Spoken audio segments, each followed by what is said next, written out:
இந்தியாவில் தேர்தல் ஆணையம் எவ்வளவு பெரிய தில்லுமுள்ளிகளை செய்கிறது என்பதற்கு இதை விட பெரிய சான்று என்ன வேண்டும்?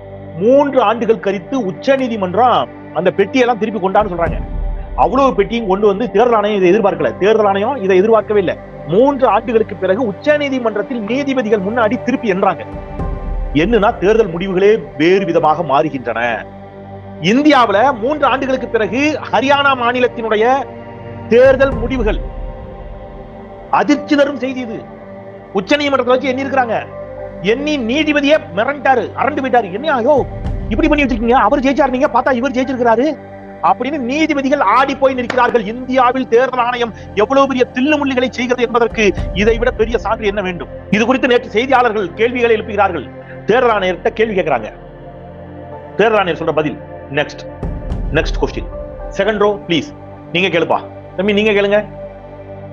எந்த கேள்விக்கும் நேரடியான பதில் இல்லை. Prashant from Asianet News. As you know, after Rahul Gandhi's press conference, there are many issues coming up from different states, including states like Kerala. Will you initiate an inquiry into all these allegations which are coming from different states?